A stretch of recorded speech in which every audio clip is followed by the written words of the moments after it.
안녕하세요. 정보의 신입니다. 한때 1000개 이상의 매장을 내며 국내 커피 전문점 1등이었던 카페벤의 사장과 국내 최초 커피 프랜차이즈 할리스커피의 창업자가 동일 인물이었던 것 알고 계셨나요? 당시 커피왕이라는 별명으로 유명했던 강훈 대표는 우리에게 친숙한 스타벅스부터 할리스, 탐앤탐스, 카페베네의 창업까지 모두 관련된 분인데요. 오늘은 국내 1세대 커피 전문점의 전성기를 열었던 연세 창업가의 숨겨진 뒷이야기를 들려드리겠습니다.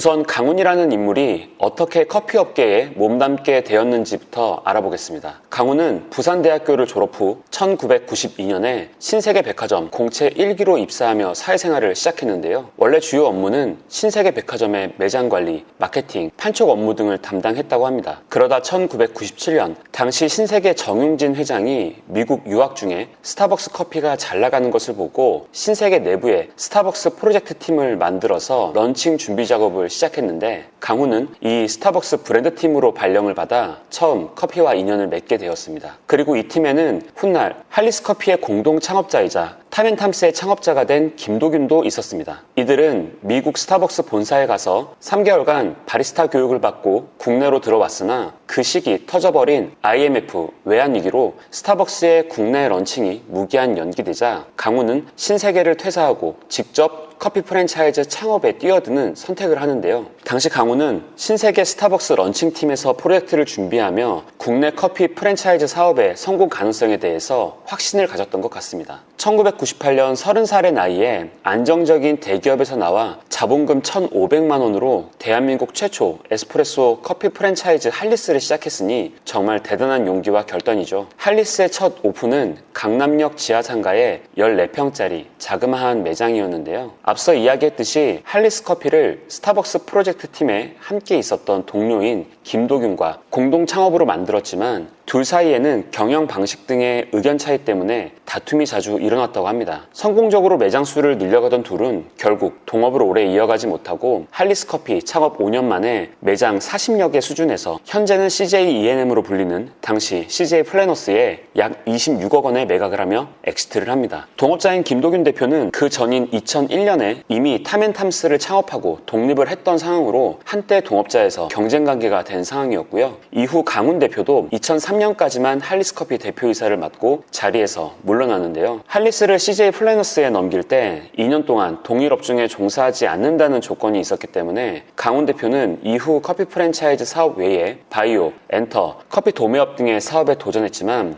죄다 망하고 할리스 매각으로 번 자금의 대부분을 잃게 되었습니다. 이렇게 연이은 사업 실패 이후 야인 생활을 하던 강훈은 의외의 선택을 하게 되는데요. 바로 2008년 카페베네의 사업본부장이자 월급쟁이 사장으로 들어가게 된 겁니다. 당시 카페베네는 막 사업을 시작하려는 카페 프랜차이즈였는데 창업자는 프랜차이즈 업계에서 유명했던 김선권이라는 인물이었습니다. 김선권은 90년대 화성침공이라는 오락실 프랜차이즈부터 시작해 지금은 매장이 많이 없어졌지만 한때 300호점 오픈을 돌파했던 행복 추풍령 감자탕으로 돈을 많이 번 상황이었는데요. 김선권 창업자는 2008년 캐나다를 여행하다 캐나다 토종 커피 프랜차이즈인 팀 홀튼이 현지에서 스타벅스를 제치는 인기가 있는 것을 보고 한국에도 스타벅스를 능가하는 토종 커피 브랜드를 만들겠다 마음먹고 카페베네를 창업했습니다. 하지만 김선권은 카페 사업에 대해서는 지식과 운영 능력이 부족했기에 할리스 커피를 성공시킨 경험이 있는 커피 전문가 강훈을 영입하게 된 건데요. 카페베네에서 강훈은 사업본부장을 맡게 되었는데 김선권 창업자와도 초반부터 의견 대립이 심했다고 합니다. 강훈은 카페벤에도 과거 본인이 강남에 1호점을 냈던 할리스처럼 적자를 보더라도 강남에 대표 매장을 내고 간판을 걸어야 가맹점 모집이 된다고 주장했지만 김선권 창업자는 비용 절감과 실리를 택해야 한다고 주장했고 결국 오너인 김선권의 의견대로 카페벤의 1호점은 강남이 아닌 천호동에서 시작하게 되었는데요. 천호동에서 1호점 오픈을 했지만 카페벤에는 기대만큼 장사가 잘 되지도 않고 가맹점 수도 늘지 않았습니다. 고민하던 중에 강훈이 연락한 곳은 할리스 커피를 CJ 플래너스에 매각하며 인연을 맺었던 IHQ 정훈탁 대표였습니다. CJ 플래너스 산하에 있던 IHQ, 당시 이름은 사이더스 HQ였는데요. 한예슬, 송승헌 등 당시 유명한 탑스타들의 전속사로 이름을 날리고 있었기에 강훈은 이들을 카페베네의 모델로 하는 사업 진행을 제안했고 IHQ는 이들의 모델료도 받고 카페베네에 지분 참여도 하며 함께 사업을 진행하게 됩니다. 그리고 카페베네는 이런 IHQ와의 전략적 제휴 이후 엄청난 성장을 하게 되는데요. 2009년 2월 카페베네가 전국에 4개 매장을 겨우 오픈했을 무렵 IHQ와 전략적 제휴를 통해 압구정에 카페베네의 본점이자 IHQ 산하의 연기학원 캐스트를 열고 지하 1층과 지상 1, 2층은 카페베네 매장, 지하 2층과 지상 3, 4층은 캐스트 연기학원으로 꾸민 매장을 오픈한 것이 성장의 결정적인 계기가 된 것입니다. 당시 연기학원에는 170여 명의 연예인 지망생들이 있었는데 이들이 학원에 들어가려면 카페베네 매장을 반드시 거쳐야만 했고 카페베네 측은 이 지망생들에게 20% 할인 혜택을 제공하며 매장을 이용하게 했습니다. 무명의 연예인 지망생들이긴 했지만 키 크고 늘씬한 남녀들이 즐비하니 핫한 카페로 금방 입소문이 났겠죠. 또한 IHQ는 정운탁 대표가 키워낸 전지현 등 탑스타들도 전략적으로 해당 매장을 방문하도록 했고 한예슬을 공식 모델로 선정해 대형 사진을 내걸으며 대대적인 연예인 마케팅을 진행합니다. 결국 연예인과 지망생들이 매장을 들락거리면서 카페베네에 대해 입소문이 나도록 세팅한 것이죠. 이에 그치지 않고 소위 매장의 물이 좋아 보이게 하기 위해 IHQ 소속 연예인들에게 하루 4만 원까지 쓸 수 있는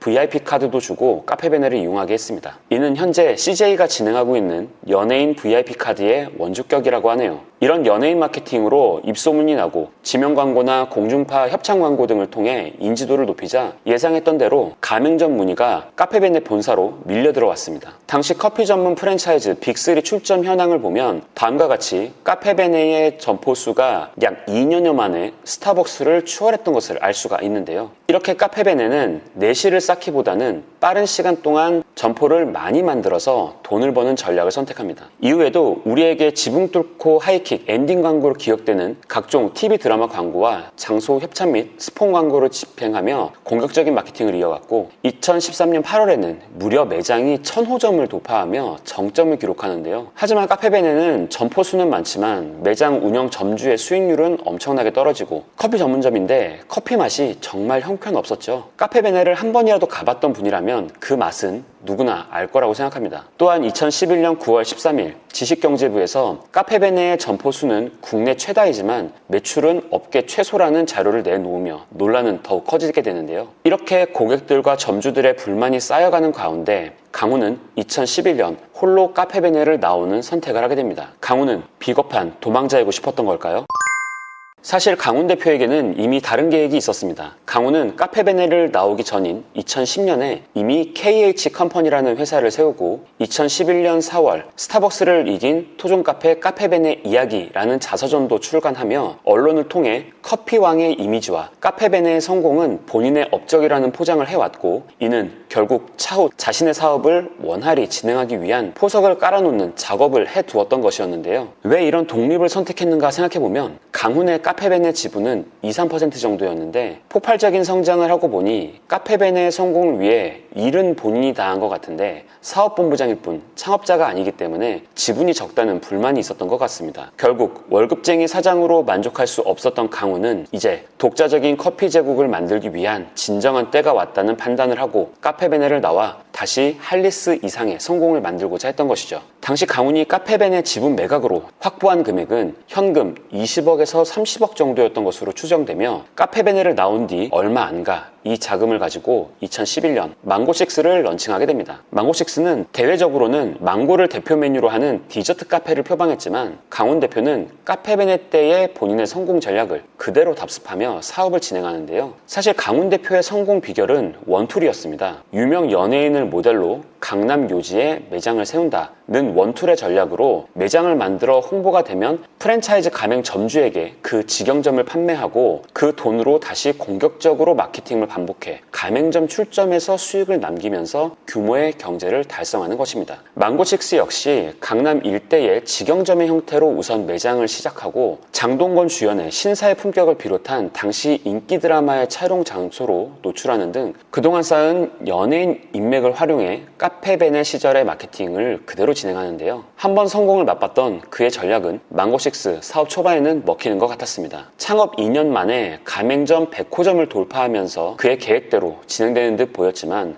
과거와 달리 포화 상태가 된 커피 프랜차이즈 시장은 더 이상 호락호락하지 않았고 그의 출점 전략은 한계에 부딪혔습니다. 또한 여름철 과일 느낌이 강한 망고를 메인으로 한 디저트 카페 컨셉은 장사가 잘 되는 시기가 여름 한철뿐이어서 계절성을 타며 장사가 안 되기 시작했고, 보시는 자료처럼 망고식스의 매출은 2014년 282억 원에서 2016년 106억 원으로 2년 만에 3분의 1 토막 수준으로 급감하게 됩니다. 장사가 잘 안 되니 비싼 강남 직영점을 인수할 가맹점주도 없고 지방에 오픈한 가맹점은 대부분 적자 상태가 되었는데요. 시간이 지날수록 매장의 손님은 더욱더 줄어들어 2013년 이후부터는 강남 직영점들도 더 이상 운영이 힘들어지기 시작했고요. 200여 개에 육박하던 매장 수도 수도권, 지방 할 것 없이 폐점이 이어지며 100개 이하 수준으로 급감하게 되었습니다. 상황이 이렇게 흘러가자 강훈 대표는 궁여지책으로 당시 유행하던 이디야, 주시 등의 저가 브랜드의 성공을 보며 2016년 KJ 마케팅이라는 회사를 따로 설립해서 커피식스, 주스식스라는 저가 브랜드를 신규로 런칭하고 육성재를 모델로 기용한 뒤 가맹점 모집을 시작하며 상황의 반전을 노려봅니다. 하지만 이미 기존 망고식스 가맹점들은 장사가 안 되어서 강훈 대표에 대한 원망이 극에 달해 있던 상황인데, 이름이 비슷한 커피식스, 주스식스까지 만들어내는 것을 보고 공정거래위원회에 여러 가지 문제점을 제기하며 가맹점들과의 분쟁도 격화되었고요. 또한 이때쯤부터 가맹점들에 대한 물류 공급도 제대로 안 되는 상황이 되었습니다. 회사가 어려워지자 물류거래처에 대금 지급을 못하며 공급이 막혀버린 건데요. 그뿐 아니라 직원 월급, 공사대금, 가맹점 보증금, 은행 대출도 다 연체되는 최악의 상황을 맞이하게 됩니다. 결국 강훈 대표의 회사는 법정관리 절차에 들어가게 되었고, 기업 회생 절차를 위한 신문을 받기 하루 전인 2017년 7월 24일 안타깝게 생을 마감합니다. 강훈 대표의 몰락은 사업가가 가져야 할 균형을 잃고 한쪽 부분에만 치우친 결과가 아닌가 생각됩니다. 사업이 가지는 외형적 확장에는 탁월한 수단과 능력을 보여주었지만 사업의 내실을 다지는 것에는 아쉬운 부분을 많이 보여주었기에 결국 지속적인 성장과 성공을 하지 못한 채 안타까운 결말을 맞이한 것 같네요. 커피 공화국이라는 말이 어울릴 정도로 국내 시장은 커피 프랜차이즈 천국인데요. 1세대 커피 프랜차이즈 창업자로 지금의 이런 커피 프랜차이즈 시스템을 국내에 처음으로 만들고 수많은 브랜드를 연쇄 창업하며 업계에 그 영향력을 행사하던 커피왕 강훈 대표. 그가 결국 몰락하는 과정을 보면서